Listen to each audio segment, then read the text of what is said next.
Vamos falar sobre a morte do jornalista Arlindo Chissal, o exercício das suas Arlindo funções. Chissal é uma das pessoas também que trabalhou com o atual presidente Daniel Chapo. Daniel Chapo, ele sabe quem é Arlindo Chissal. O que é que está em volta da sua morte? Matérias um tanto sensíveis sobre aquilo que nós trabalhávamos. Estamos a falar de terrorismo, estamos a falar de tráfico de drogas, contrabando de pedras preciosas. Recentemente o Chissal estava a fazer também um trabalho sobre essa nova milícia local chamada os Naparamas. Havia uma lista sinistra de eliminação de algumas figuras pro-Venâncio Mondlane. E desaparece nas mãos das forças de defesa e segurança. Isto é um assunto de interesse público. Por que nós não vemos esses assuntos, por exemplo, nos mídias públicos? Há muita dependência financeira em Moçambique por parte dos órgãos de comunicação social, que não permite que sejam livres, escrevam de forma aberta, não relatem os temas como eles devem ser. E a dependência política também, a relação... Quem são os autores morais destas mortes de jornalistas? Arlindo Chissal deixa 6 filhos, 4 homens, 2 mulheres. Deixa vários primos que dependiam dele, parentes que dependiam dele. Como é que fica? Sabendo que um jornalista está a passar por uma situação desta, o setor todo devia se unir, dizer basta.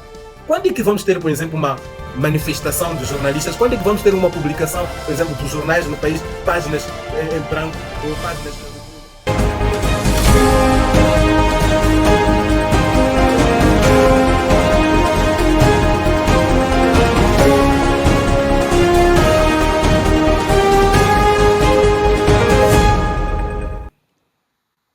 Olá, bem-vindos ao Panorama Voices. É aqui onde vozes encontram a sua liberdade.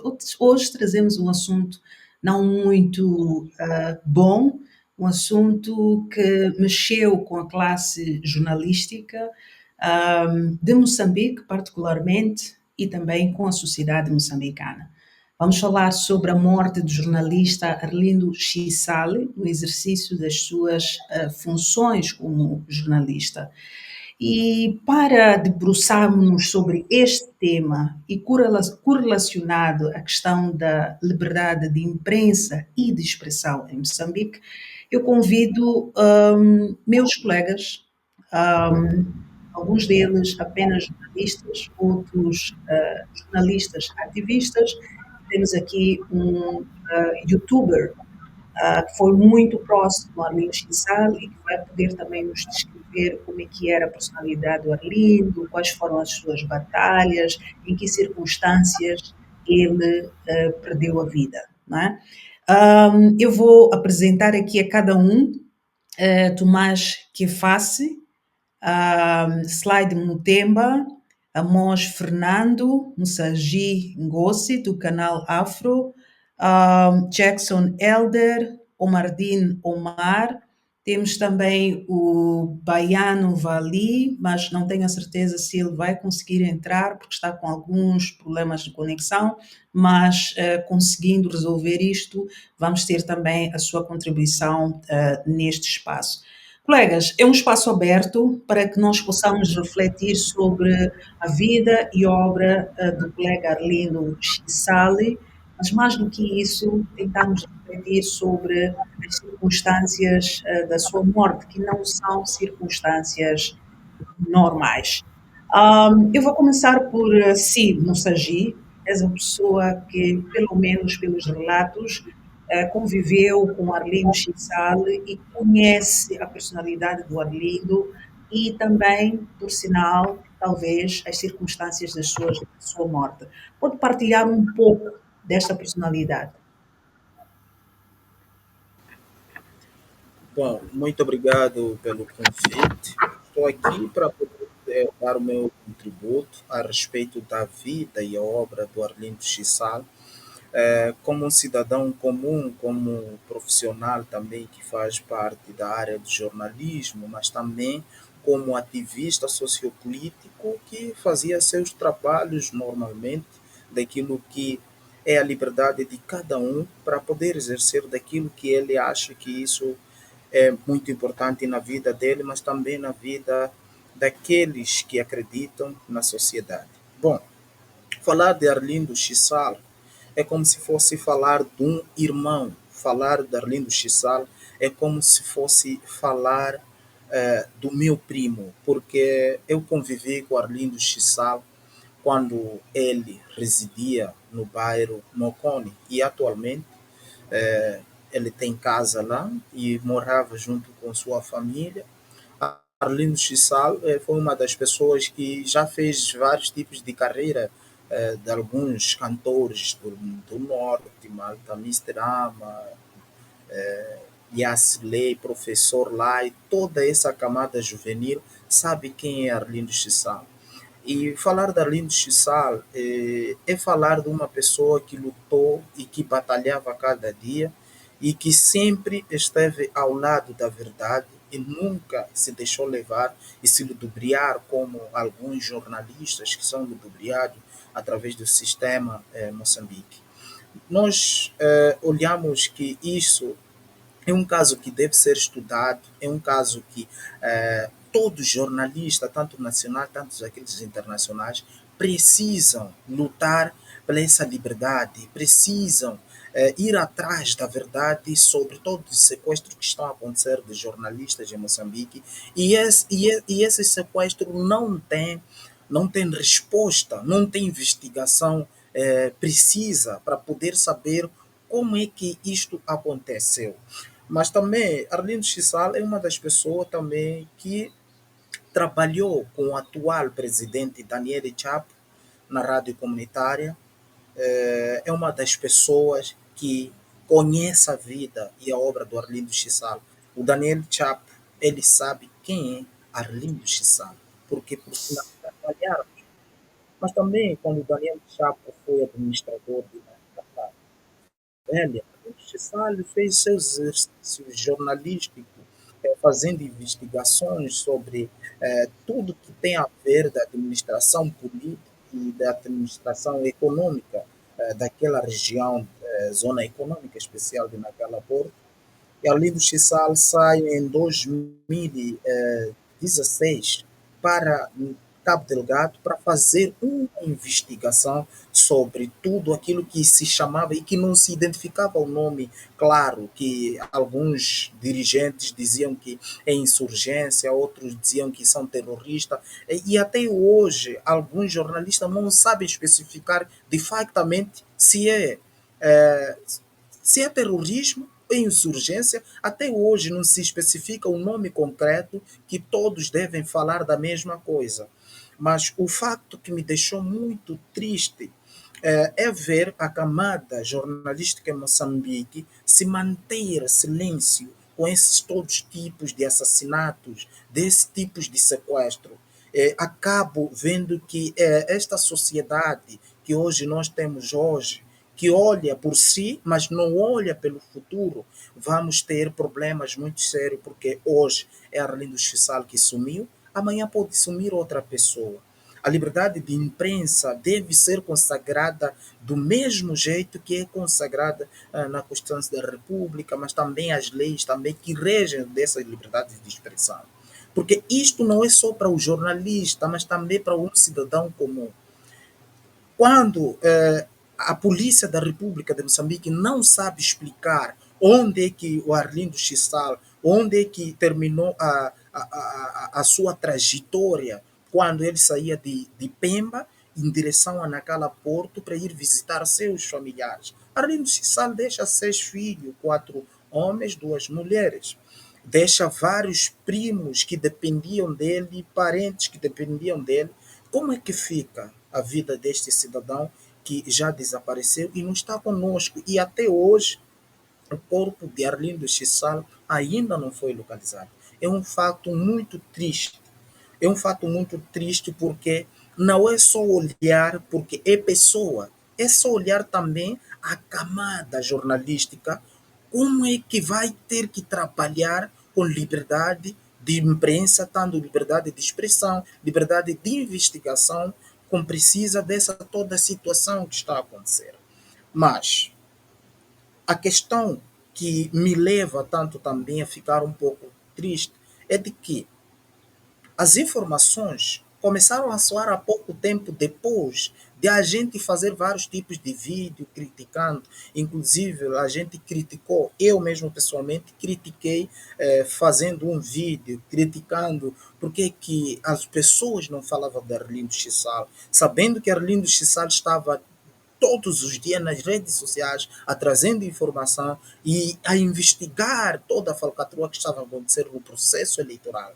Mas, quando só começa a se falar de dia 22 para hoje, o desaparecimento do Arlindo Chal foi no dia 7 de janeiro, antes da tomada de posse. Quer dizer, as pessoas manteram-se em silêncio e eu, no dia 10, comecei a produzir séries de vídeos falando de Arlindo Chissal.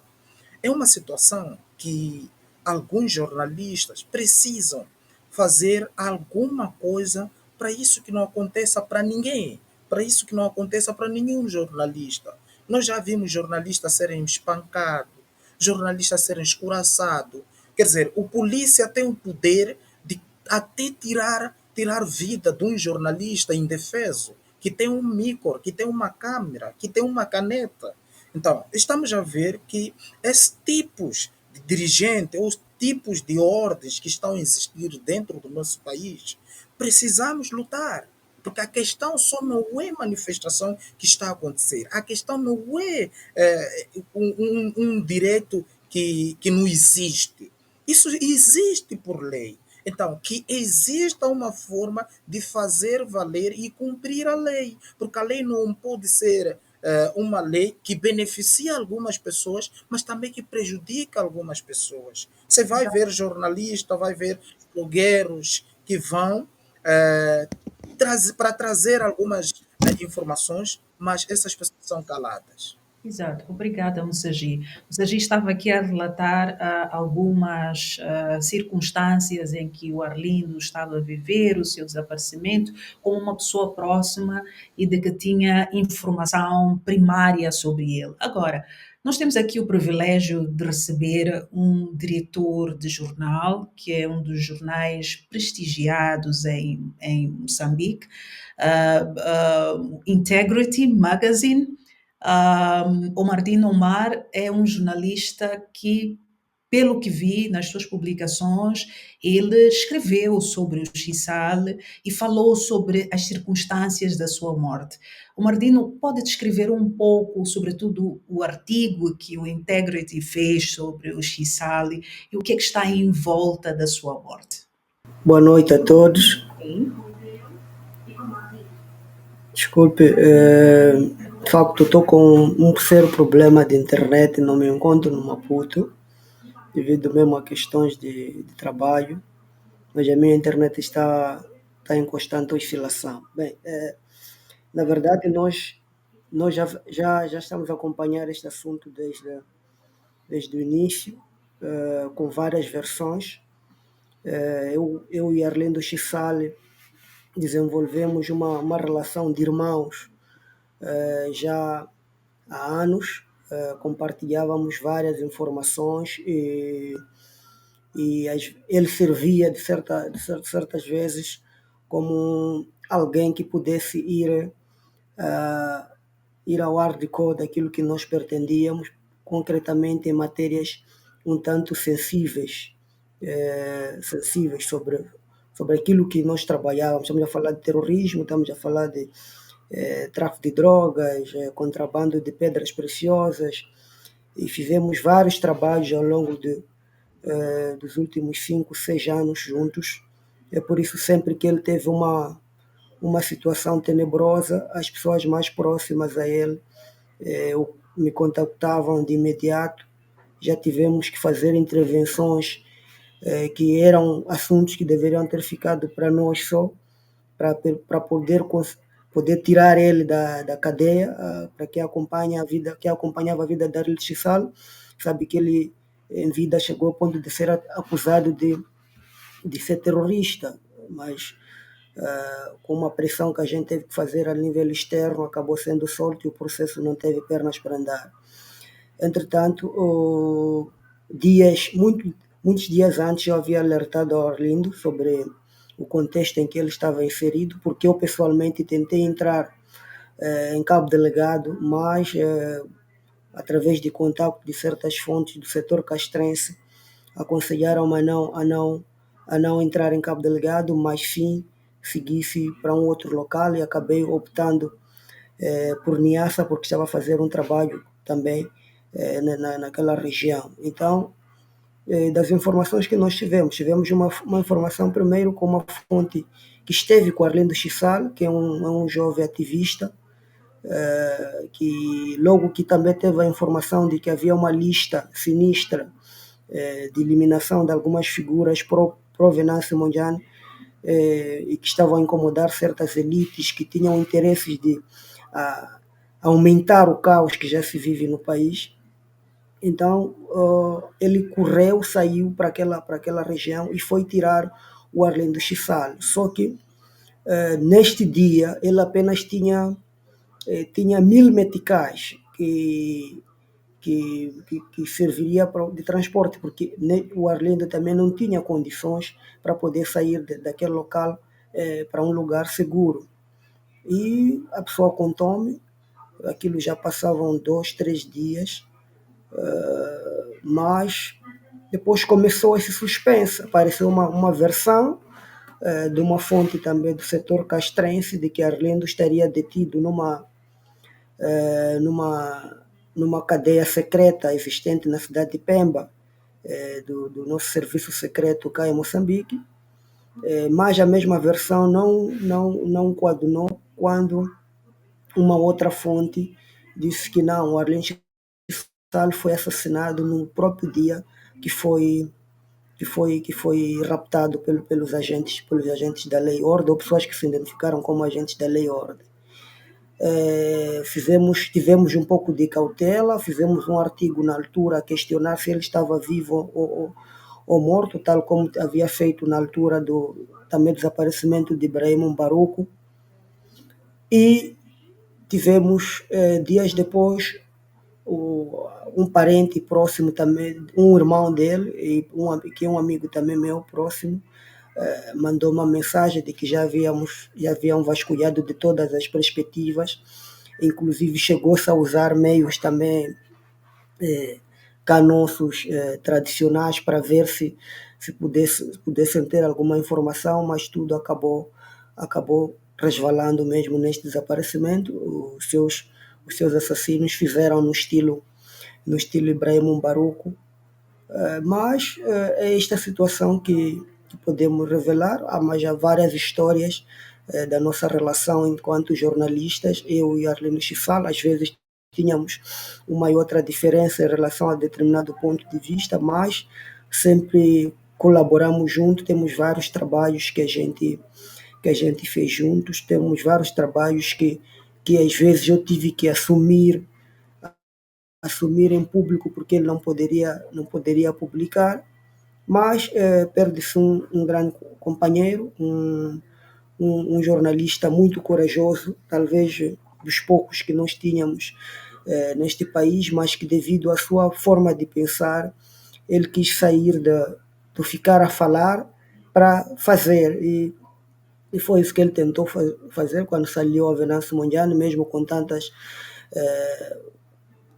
chamadas de atenção que eu e outros colegas fazíamos para ele. Mas Arlindo Chissal, para quem conheceu ele, era esse homem de muita coragem. Às vezes recordo uma das vezes quando fazíamos um trabalho sobre contrabando de madeira em Nacala, nós já estávamos satisfeitos com algumas fotos, mas Arlindo Chissal, ele obrigou-nos a saltar o muro para penetrar no interior do local em que os chineses estavam a fazer a organização da madeira para ser exportada. E tive muitas histórias. Talvez um dia, eu como gosto de escrever e de reportar as coisas em livro, talvez um dia possa contar várias dessas histórias, como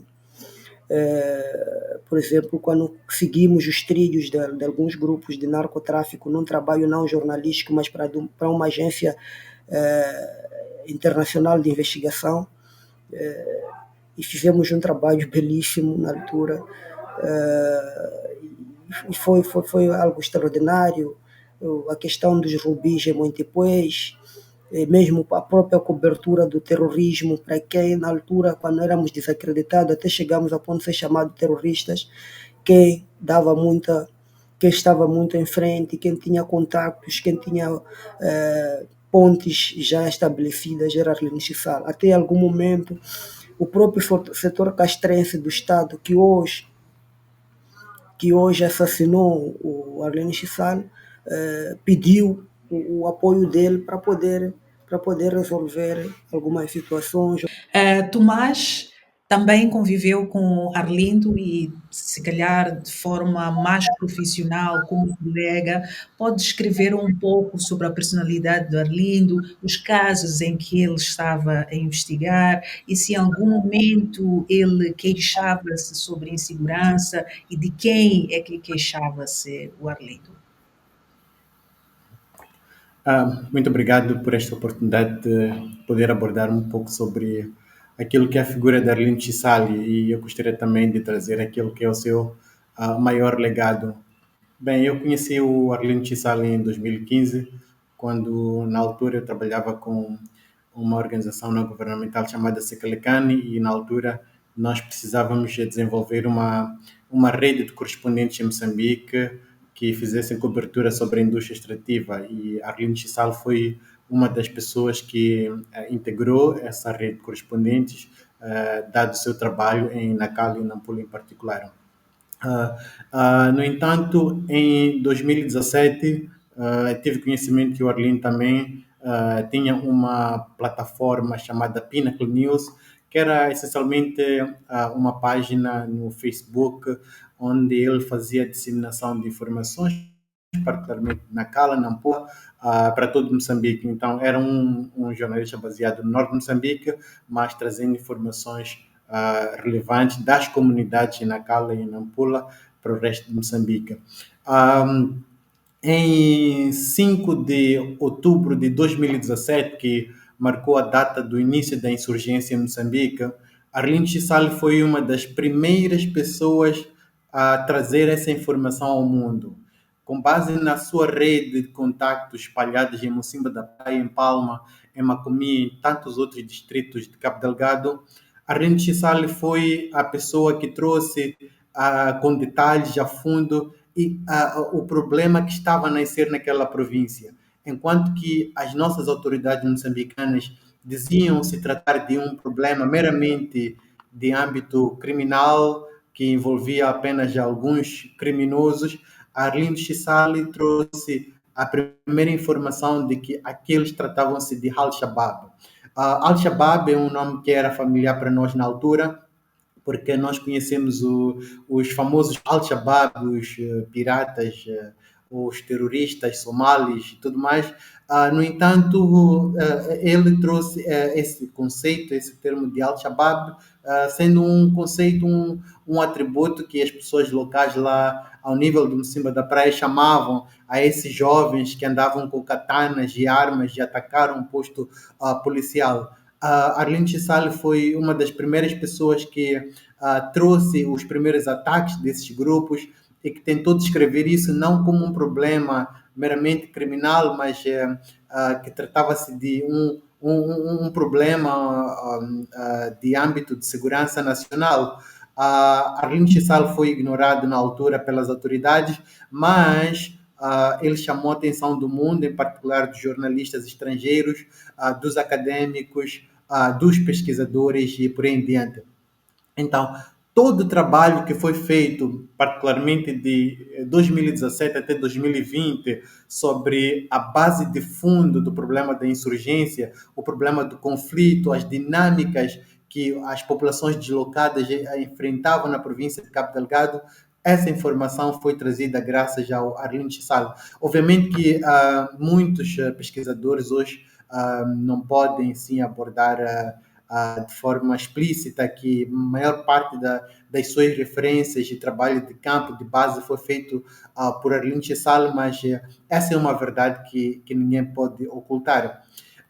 Publicações como a Carta de Moçambique, onde o Ormardino fez parte no início, tanto quanto o Integrity, e tantos outras publicações independentes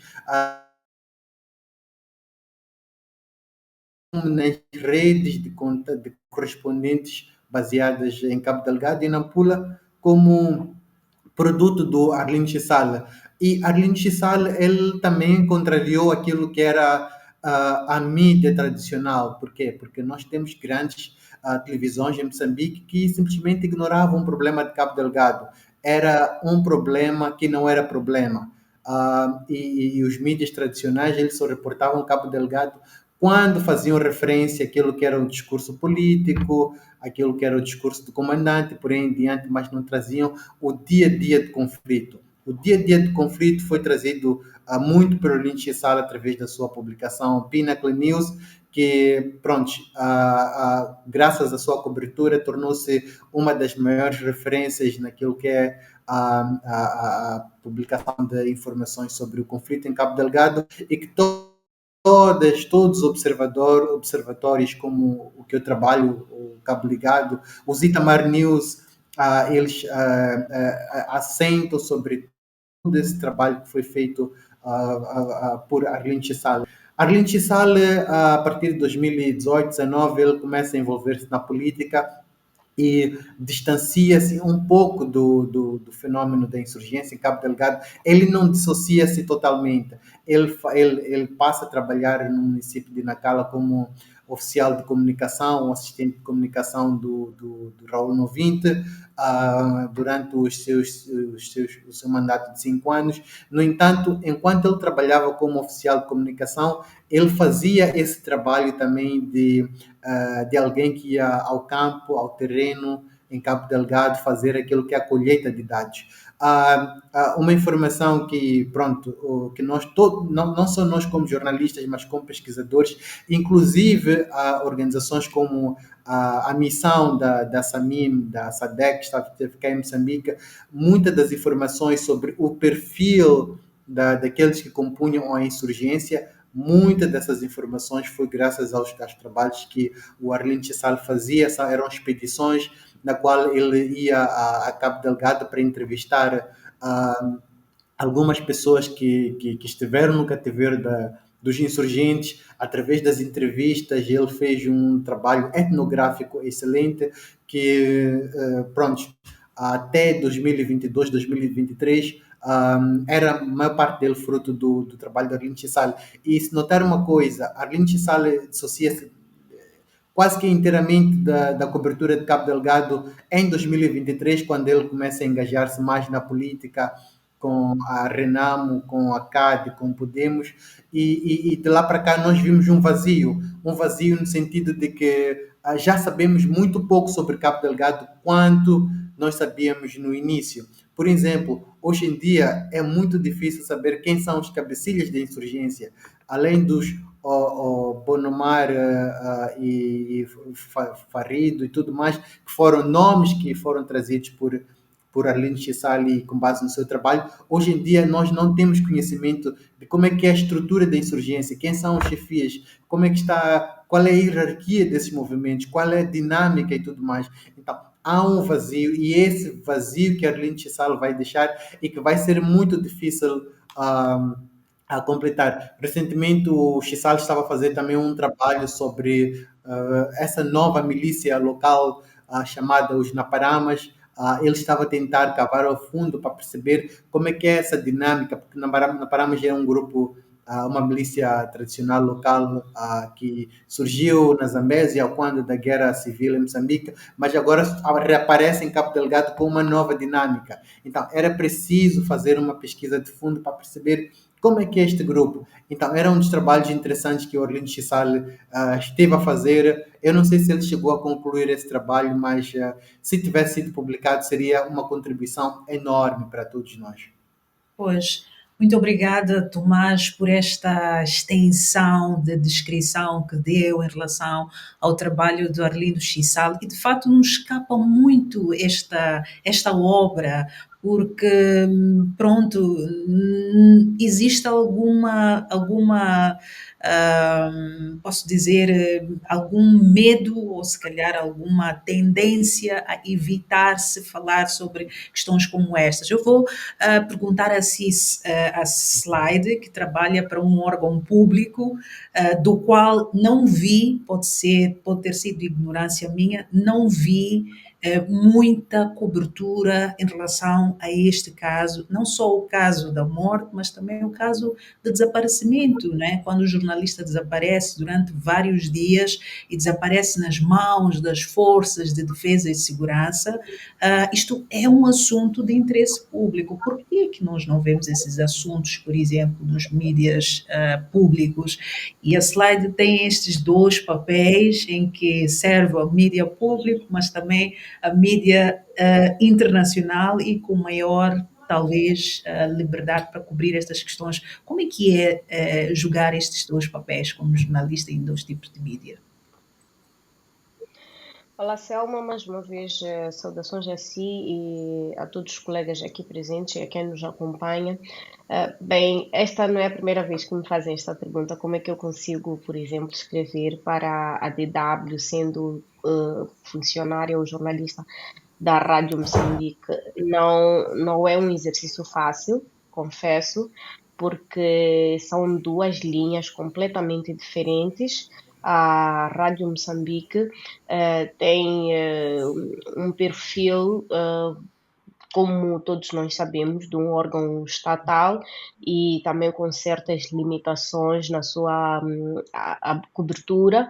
Há questões que a Rádio Moçambique, por conta do seu perfil, não pode cobrir e na DW, por exemplo, eu sinto que eu uso a DW como o meu espaço de refúgio, posso assim dizer, onde eu não posso, se eu não posso escrever com uma determinada linhagem, por conta da censura que nós conhecemos, então na DW eu posso ser jornalista como eu acredito que devo ser uma jornalista que alguns colegas costumam dizer para mim, mas vocês, jornalistas internacionais, confundem ativismo e jornalismo, mas eu sinto que não é uma questão de confundir o ativismo e jornalismo, é porque a nível nacional não se está habituado a um jornalismo independente, imparcial, a um jornalismo que espelha a realidade, mas também eu não culpo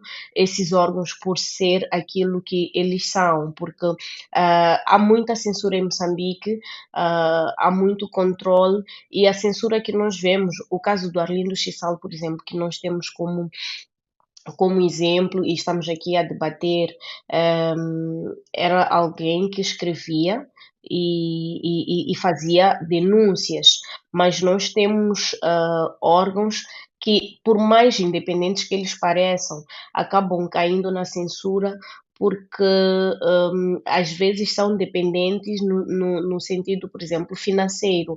Há muita dependência financeira em Moçambique por parte dos órgãos de comunicação social, que não permite que sejam livres, escrevam de forma aberta, não relatem os temas como eles devem ser. E a dependência política também, a relação que os órgãos de comunicação social têm com os políticos, torna estes órgãos menos independentes e tornam-se mais limitados. É por isso que, se a Selma me pergunta por que a Rádio Moçambique escreveu pouco sobre Arlindo Chissal, responder categoricamente porque seria um pouco perigoso da minha parte, porque não sei quais são as motivações que os gestores, os chefes de redação e os editores tiveram para selecionar uma em detrimento da outra. Digo não sei, porque não tenho algo escrito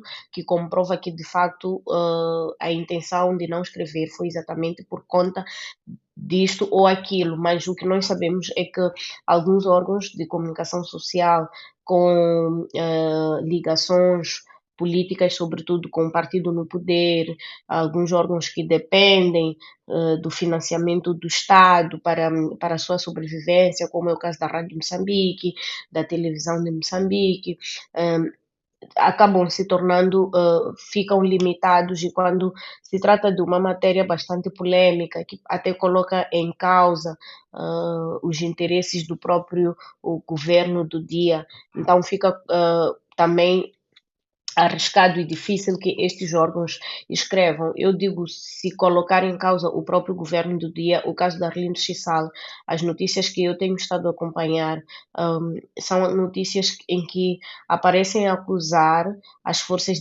membros das forças de defesa e segurança de terem levado o Arlindo Chisal da viatura em que ele se encontrava para um esconderijo, posso assim dizer. Então, as forças de defesa e segurança são acusadas por estar envolvidas no desaparecimento forçado de Arlindo Chisal.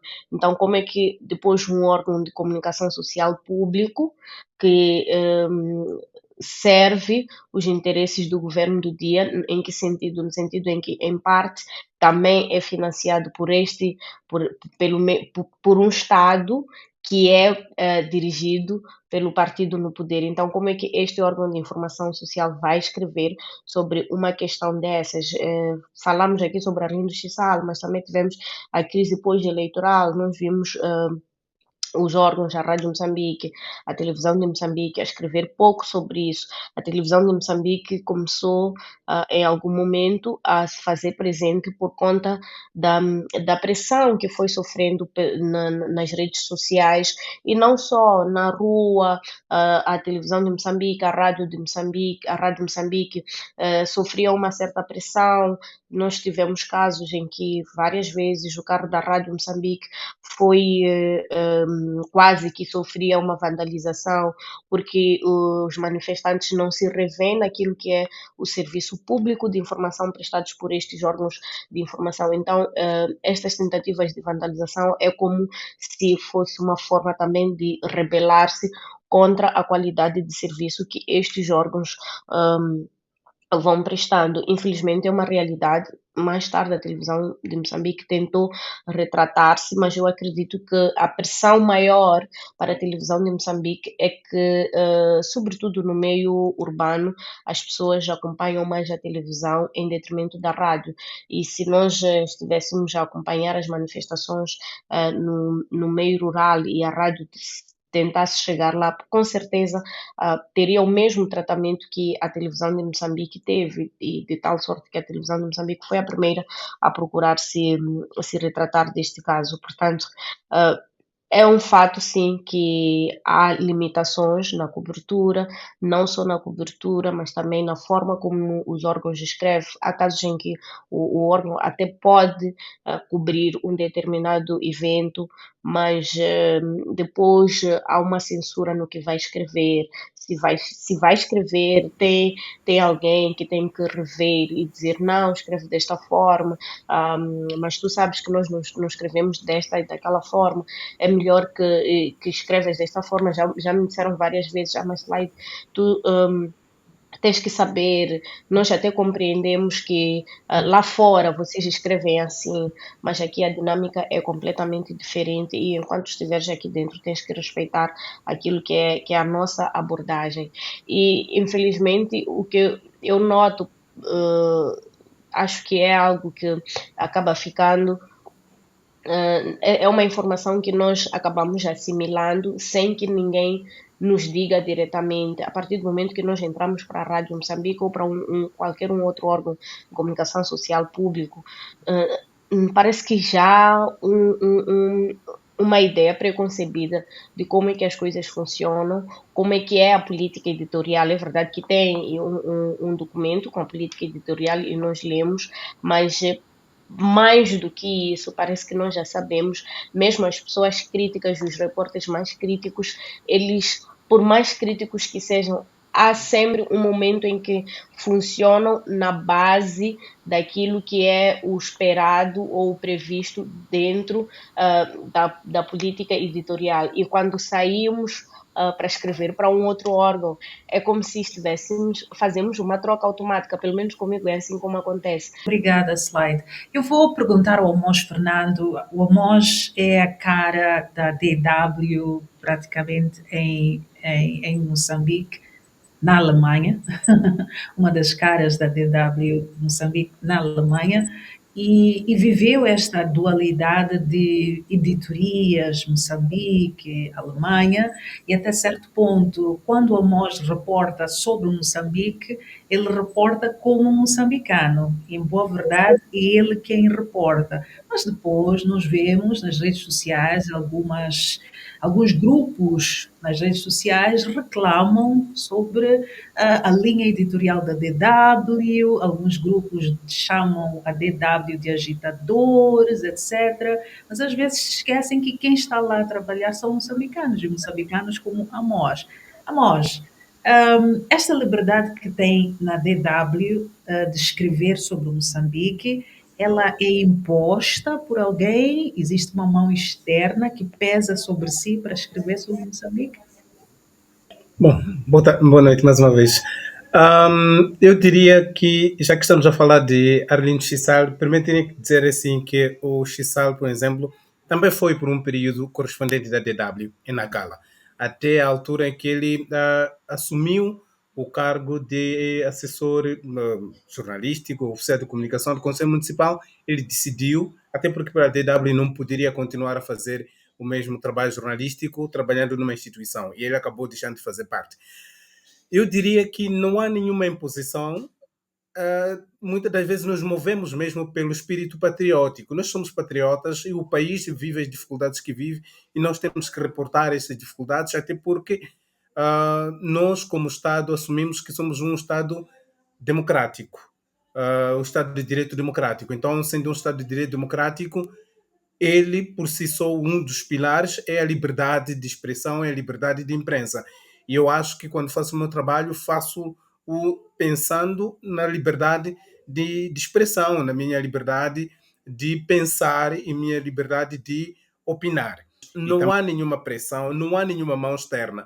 E eu muitas das vezes, quando vejo essas críticas de mão externa, fico sempre a pensar que muitas das vezes nós não queremos resolver os nossos problemas pensando que alguém está a impor os problemas para nós. Ninguém está a impor. Esses são os problemas que nós temos. E nós temos que enfrentar esses problemas com, digamos assim, cabeça erguida, se nós queremos ser um Estado realmente de direito democrático.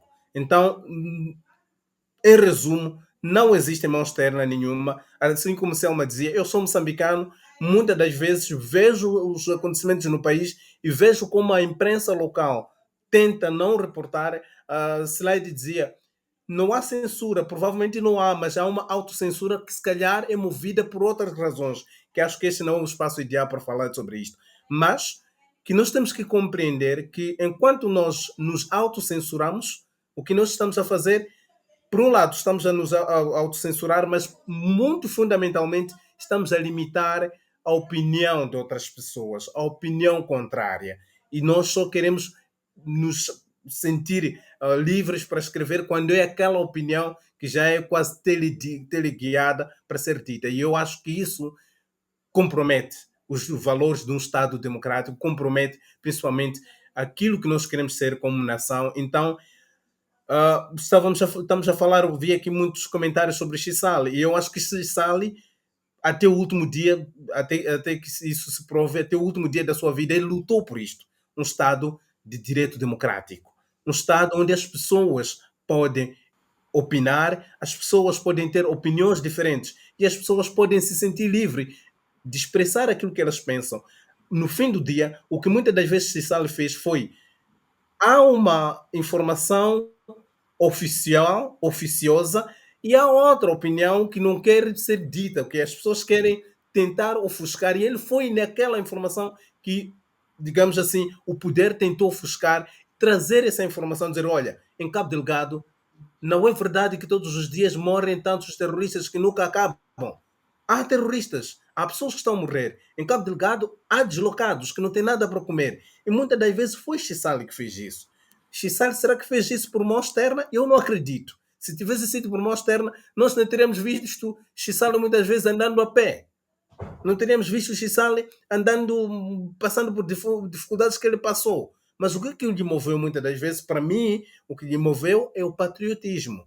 Ele pensou e ele acreditou que é preciso dar voz àquelas pessoas que não têm voz nos órgãos públicos e isso ele fez-lo com, digamos assim, com mestria, com qualidade necessária, por isso foi seguido. Por isso, provavelmente, até que se prove o contrário, eu espero que nos próximos dias alguém venha dizer que não morreu nas mãos das autoridades, mas se ninguém diz isso, o que vai ficar na opinião pública é que ele morreu nas mãos das autoridades. Até porque nos últimos dias as suas posições foram muito contundentes.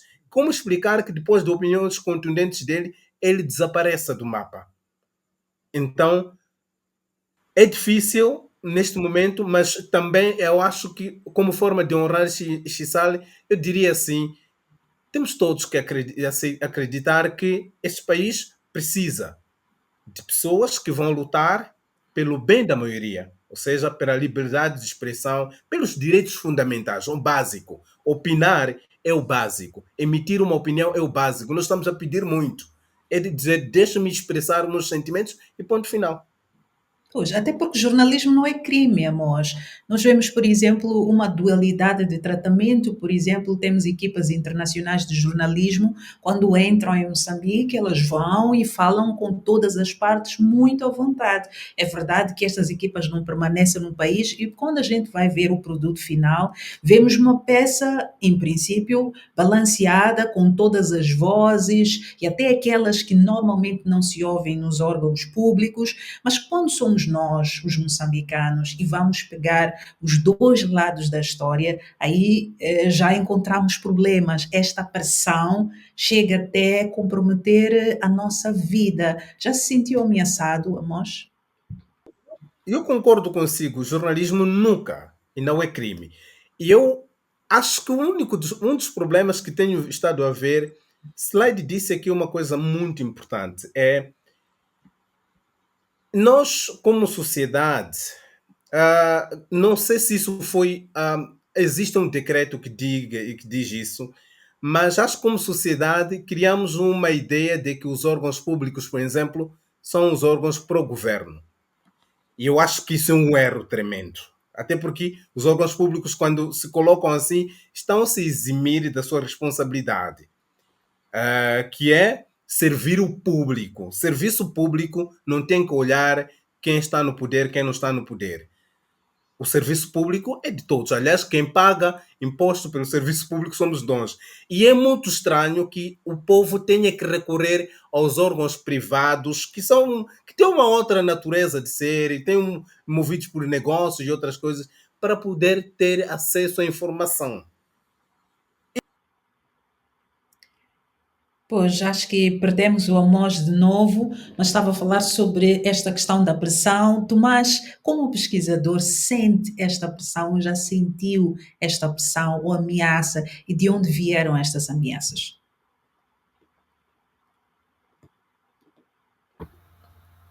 Bem, a ameaça vem sempre do início, por vezes nem sempre é diretamente a nós, mas quando a gente vê outros pesquisadores e outros jornalistas no terreno a verem sua liberdade limitada, isso também afeta nós. No início do conflito, por exemplo, nós acompanhamos todos o desaparecimento do jornalista da Rádio Comunitária de Palma, o Ibrahim Mamburoco, que até hoje não se sabe qual foi o seu fim, o destino e tudo mais.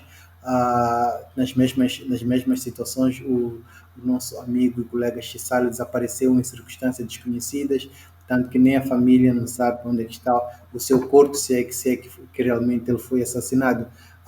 Vimos também ativistas e pesquisadores da Amnistia Internacional, junto com Estácio Valói, se não me engano, foi em 2020, 2021, quando eles foram detidos em Pemba por conta do trabalho de pesquisa em torno da insurgência em Cabo Delgado.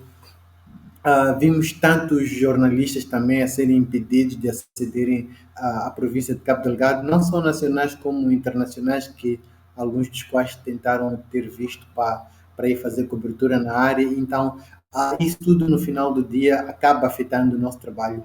Eu, por acaso, já fui várias vezes a Pemba, que era também para fazer trabalhos de pesquisa, entrevista com deslocados e tudo mais.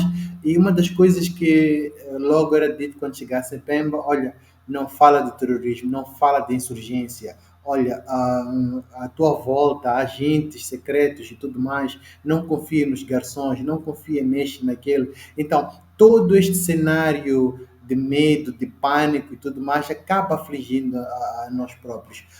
Por outro lado, também nós notamos uma falta de cooperação das entidades governamentais, das autoridades militares e tudo mais, naquilo que é a busca do outro lado da verdade.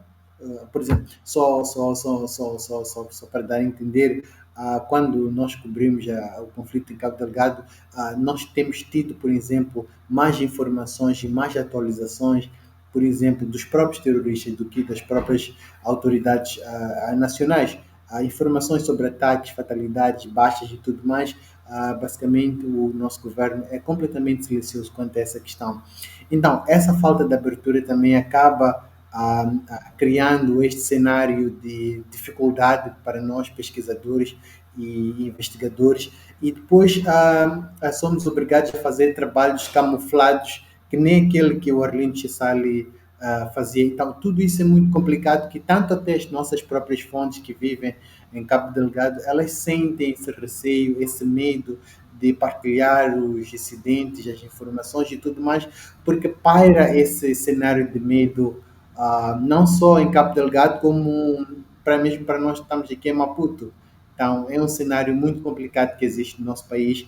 Olha, as leis estão aí, a liberdade de imprensa, a liberdade de expressão existe, mas tudo isso é no papel, porque no terreno a situação é outra. Muito obrigada, Tomás. O Mardini, como jornalista e jornalista de investigação, tem feito um trabalho fundamental, sobretudo em trazer dossiês como o tráfico de drogas, tráficos de seres humanos, a questão da corrupção, entre outras questões ligadas, por exemplo, às forças de defesa e segurança, atuação de titulares de poder público, etc. Já se sentiu ameaçado durante este período de tensão na investigação? Sim, virou rotina, né? Virou rotina na medida em que, de certa forma, a gente até acaba sabendo selecionar o que de facto é uma ameaça e o que é uma tentativa apenas de que a gente não deixe, pare de seguir o trabalho. Mas eu sou uma vítima do sistema, razão pela qual até escrevi um livro intitulado O Enteado da Justiça, por causa das ameaças, perseguições, detenções, e isto é um cenário constante. Tem várias vezes que eu já fui fazer trabalhos em regiões em que fui obrigado a sair de emergência dos locais, porque a situação é tenebrosa. Já cheguei até ao ponto de ser levado num helicóptero com pessoas do setor castrense, e dentro daquele grupo ser interrogado quem estava à minha atrás, quem escrevia por mim. Até as pessoas diziam isso, que não era possível que um miúdo ou um jovem como eu tivesse tanta coragem de escrever as coisas que eu escrevia. Então pensei que é um dilema, mas o que falta na verdade é também preparação. Eu, pelo menos, todos os sítios que vou, tenho pontos de contato com 2, 3 pessoas. O Arlindo Chisali, por exemplo, eu conheci mais na perspectiva como um ponto de contato que acabou abrindo as portas para um conjunto de questões que eu vinha a investigar, e fizemos um trabalho excelente. Dali mantivemos uma relação muito, muito boa e profunda. Até hoje eu não acredito, no fundo, até que perdemos o Arlindo Chisali, mas infelizmente as informações que nos chegam são essas. Penso que precisamos de redefinir muitas coisas no jornalismo moçambicano. Talvez um dia que projetos como a Integrity e outros tiverem uma robustez financeira, procurem trabalhar ou ajudar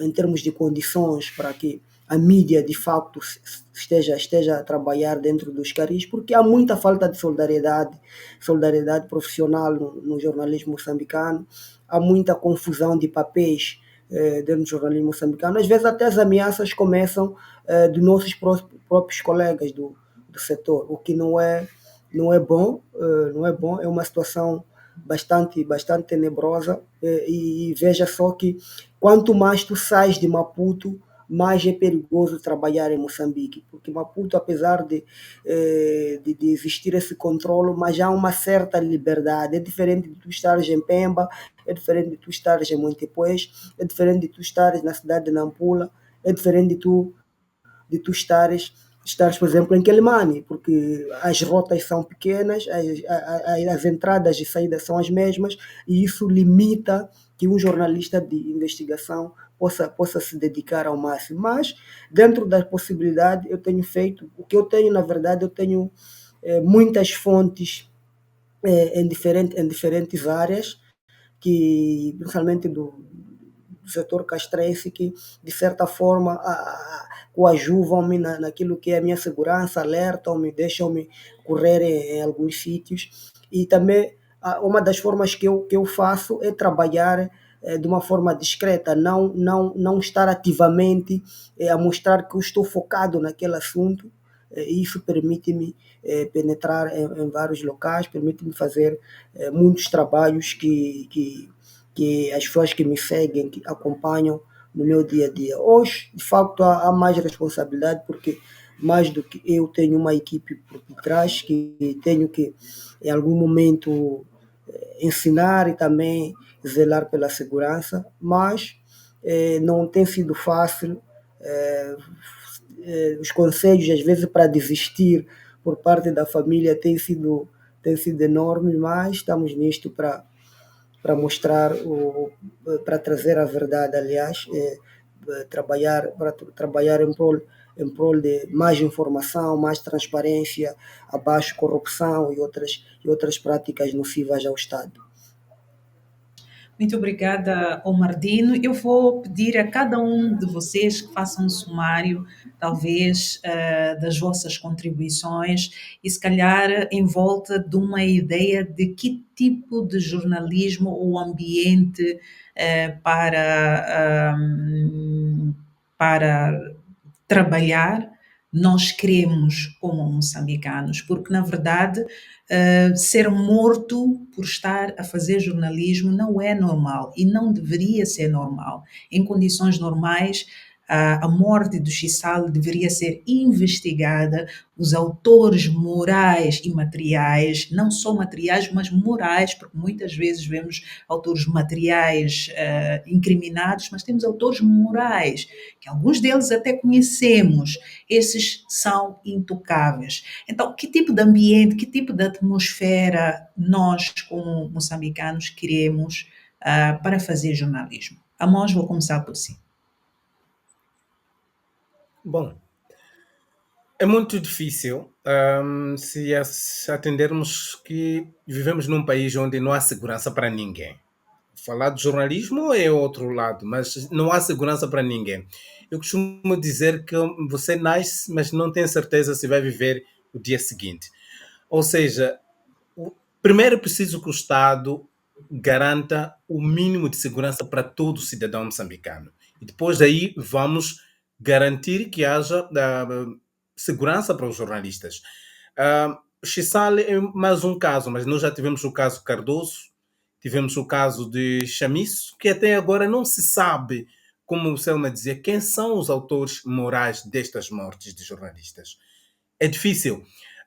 O que dizia o Mardin, que provavelmente estar na cidade de Maputo a fazer jornalismo pode ser um luxo para quem está na província. Por exemplo, eu trabalhei na província, nas províncias, e sei o que é ser jornalista nas províncias.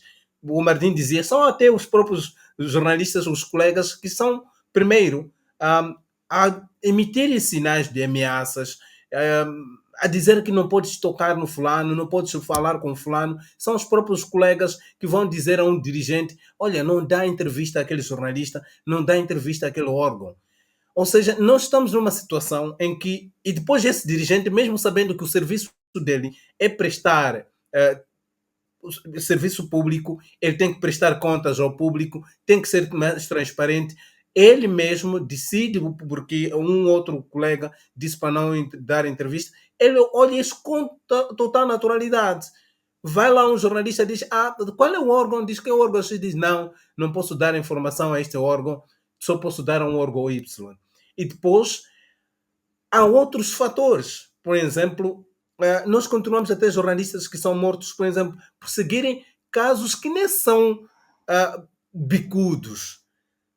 Imagina um jornalista que vai atrás para escrever uma matéria, uma reportagem sobre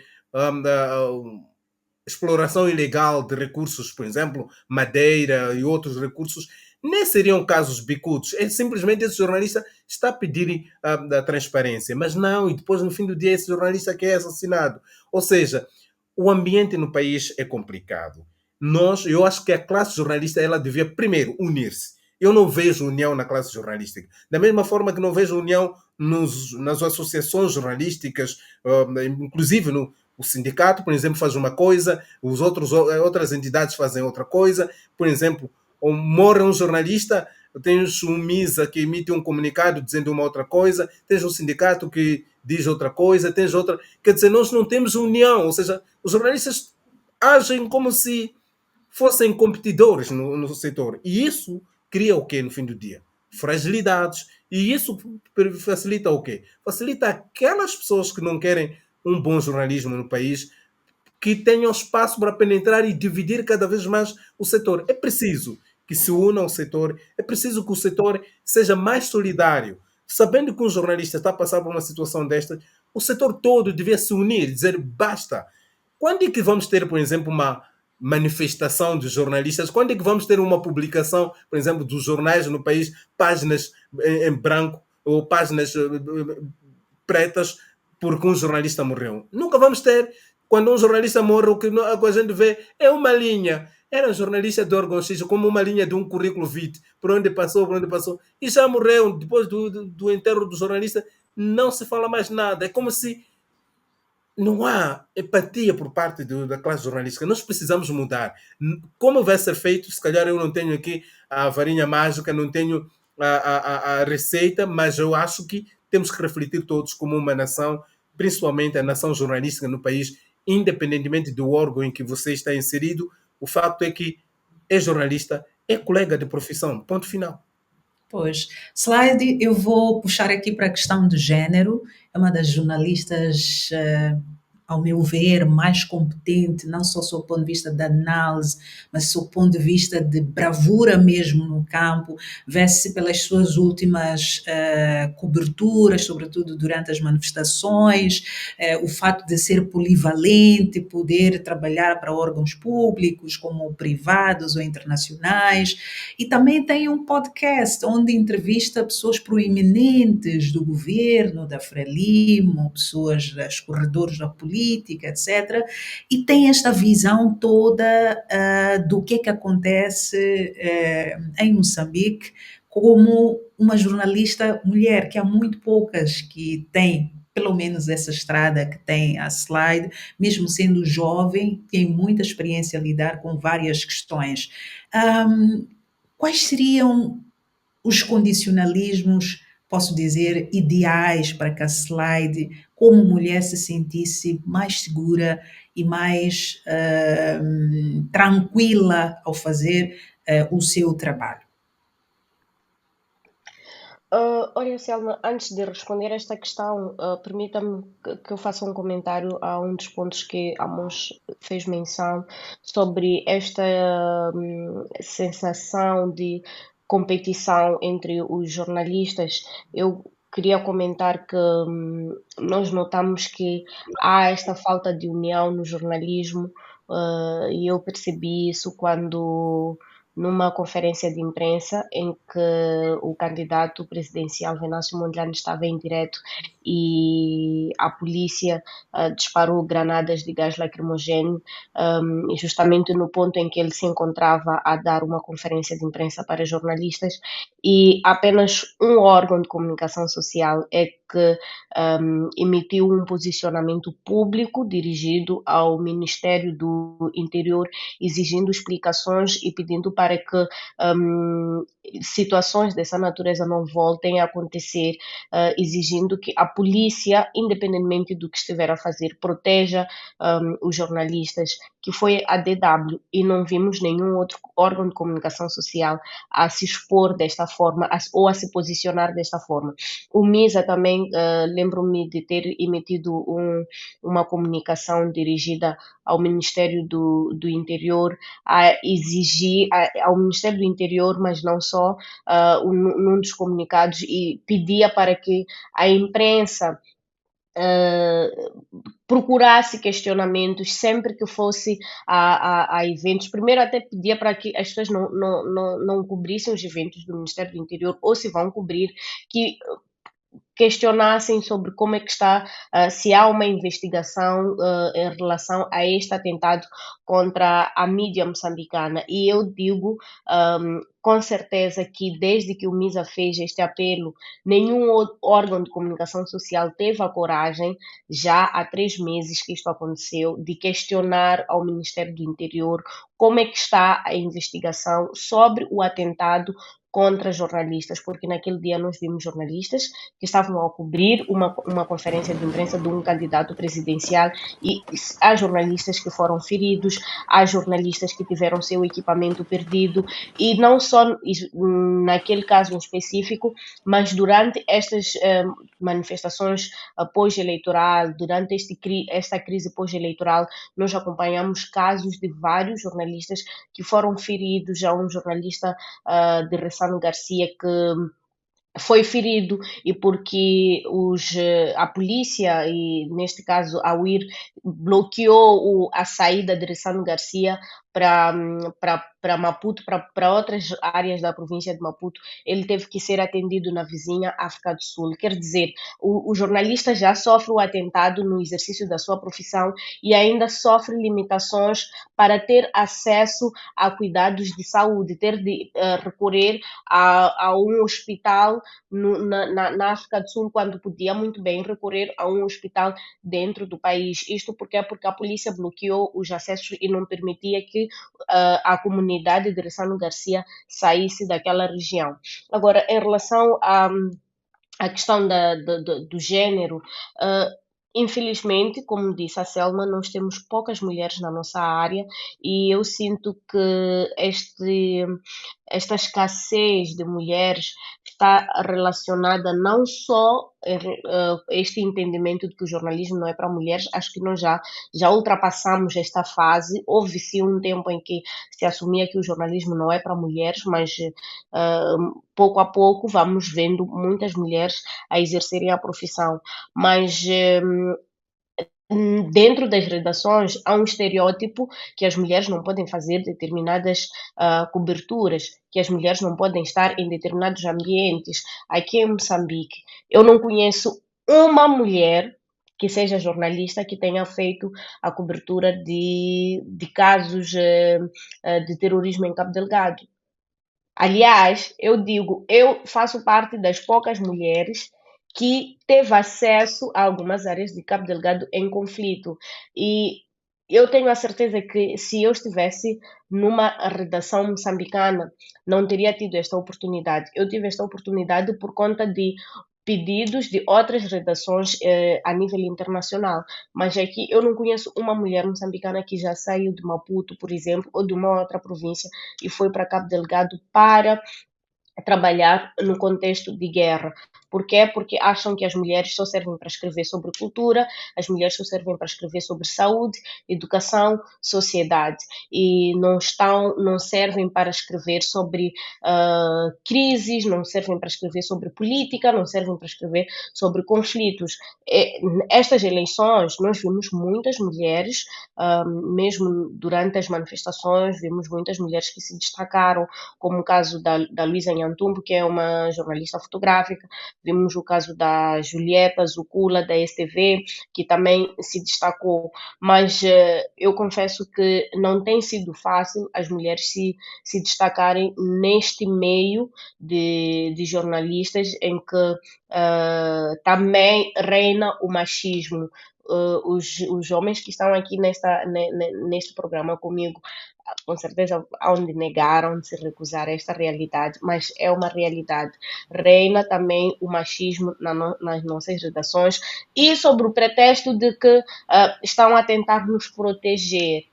Até pode ser verdade que estão a tentar nos proteger, mas qual é a proteção que eu, Slide, tenho em estar em Maputo, e o Amos que vai cobrir a guerra em Cabo Delgado, de nós os dois, se eu for a cobrir a guerra em Cabo Delgado, não sofro os mesmos riscos que ele sofre lá em Cabo Delgado. Somos seres humanos, então todos nós estamos expostos a estes riscos.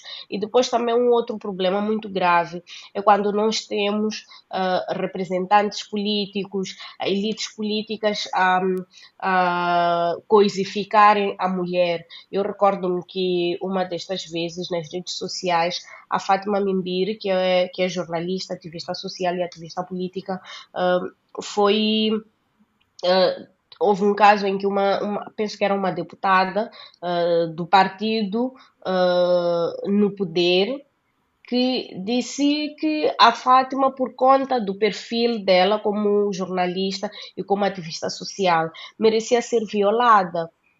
Então, como é que nós, as mulheres, vamos nos sentir seguras sendo jornalistas se no meio político, que é um meio de tomada de decisões, existem mulheres que acham que uma mulher deve ser sancionada por ela ser mulher e por ela ter pensamento próprio, ter ideias próprias, ter um perfil que se destaca. Então, é muito complicado. Nós precisamos de ter uma sociedade em que as mulheres protejam outras mulheres, os homens também protejam as mulheres, mas não numa perspectiva de impedir de fazerem o seu trabalho. A proteção, proteger a mim não significa me pedir ou me barrar de fazer o meu trabalho. Pode ser, o Mardini esteve a explicar que ele, quando está fora de Maputo, costuma receber informações sobre ambientes de risco, que não pode ir para o sítio X, ir para a província ou a localidade tal, porque não é arriscado. Então, homens e mulheres podem proteger as mulheres nessa perspectiva, mas não na perspectiva de limitar ou impor barreiras só porque elas são mulheres. E mais ainda, aparecer com discursos de ódio nas redes sociais contra mulheres jornalistas. Isso é muito grave e, infelizmente, acontece muito. Nós não temos algumas mulheres que entram para o jornalismo e acabam desistindo porque o espaço é muito. As mulheres têm que competir, têm que lutar muito para elas se destacarem. Se elas não lutam, se elas não correm, eu costumo dizer, se elas não correm com os lobos, então elas passam por um processo de eliminação natural ou se retiram, acabam entrando para o mundo da assessoria, preferem fazer consultoria, que é um ambiente menos violento para elas como mulheres. Exatamente. Slide, já agora, muitos parabéns pelo reconhecimento e Obrigada. é um reconhecimento muito bem conseguido. Nós temos acompanhado a sua bravura, entrega. Eu espero que venham mais reconhecimentos, porque os frutos estão a chegar, frutos de muito sacrifício e muita entrega. Qual é o reconhecimento e, talvez para quem não sabe, em que circunstâncias recebeu? Bem, eu fui premiada pela DW como o prêmio chama-se Caneta Dourada. É um prêmio que a redação da DW em português para a África instituiu para celebrar os 50 anos dos serviços da DW em português para a África. E esta premiação foi, na verdade, com base num critério de votação. Quer dizer que os colegas correspondentes do serviço em português para a África, colegas de Angola, da Guiné-Bissau, colegas de Cabo Verde, Moçambique e colegas que também estão na redação em Bona, votaram e eu passei na categoria da live e também tive uma menção em outras categorias, como, por exemplo, história, ou reportagem ou matéria impactante. Não sei exatamente quais foram as matérias que os colegas elegeram para que tivesse essa menção honrosa sobre matérias impactantes, não fiquei a saber, mas sei que fui também mencionada nestas outras categorias, mas a categoria em que eu fui eleita foi essa mesmo de lives. E eu acredito muito que a minha, a minha paixão para a televisão, para as lives, ficou patente, sobretudo nesta fase da cobertura do processo eleitoral e da crise pós-eleitoral. Pois, muito obrigada, Slide. Eu vou fechar consigo, Tomás, sobre o mundo ideal para o pesquisador, jornalista, a poderem trabalhar em Moçambique. O mundo, o contexto ideal. O que é que nós queremos como jornalistas, como pesquisadores, que é provavelmente o contrário daquilo que aconteceu com o Arlindo e outros jornalistas. Falamos de Carlos Cardoso, João Chamus, entre outros, que se calhar até nem são mortos, mas são colocados em circunstâncias em que a sua vida praticamente é limitada por conta daquilo que eles escrevem e reportam todos os dias. Muito obrigado. Bem, vou ser curto e breve. O que nós precisamos, na verdade, é de uma aceitação desse quinto poder. Mais do que isso, Quarto, desculpa, o quarto poder. Mais do que isso, a aceitação do pensamento diferente. O que Carlos Cardoso e tantos outros jornalistas que tombaram fazendo seu trabalho, perseguindo a informação, fizeram foi trazer a outra versão da história. Então, o que nós precisamos é de uma sociedade, dos políticos, dos tomadores de decisão, aceitarem que, olha, nós temos que aceitar o pensamento diferente, que o pensamento diferente por vezes contribui para aquilo que é o nosso próprio entendimento da nossa realidade social e que todos nós juntos podemos construir a realidade social que nós queremos. Então, para mim, o que falta é isso, é uma aceitação por parte dos fazedores da política, que, olha, a liberdade de expressão é um princípio, é algo benéfico para a sociedade. Então, o pensamento diferente não é um atentado à segurança nacional. Aquilo que o Mardini vem sempre dizendo, o setor castrense e tudo mais, na verdade está a falar da ala militar, das forças de segurança e tudo mais, que olham nós jornalistas, nós pesquisadores, como os desestabilizadores, como aqueles que colocam o nosso Estado em segurança. Então, eu penso que primeiro precisamos trabalhar fortemente nessa mentalidade, tentar também mudar aquilo que é a mentalidade das lideranças nas províncias. Falou-se muito que há um pouco mais de liberdade de Maputo comparando com as províncias, e eu já pude enfrentar essa realidade. Muitas das vezes o administrador é alguém que foi um comandante, foi um general e tudo mais, não é alguém que está muito abalizado, por exemplo, a administração pública e tudo mais.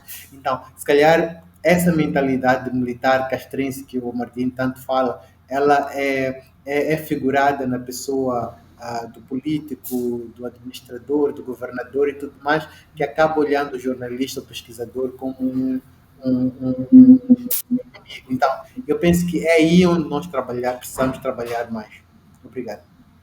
Pois, muito obrigada a todos, a Tomás, a Slide, o Mardin e o Amos, e obrigada também a todos os colegas que participaram e que tiveram que deixar o sinal por conta de outros compromissos ou problemas técnicos, mas ficou aqui a discussão, e uma discussão bastante honesta e transparente sobre os desafios da profissão, os desafios que levaram a morte do jornalista, o nosso colega Arlindo Chissal, mas também de outros jornalistas moçambicanos num passado remoto ou recente, que foram vítimas de um sistema opressor que não percebe que o papel de jornalismo é não mais do que reportar a verdade e reportar todos os lados da história, não é?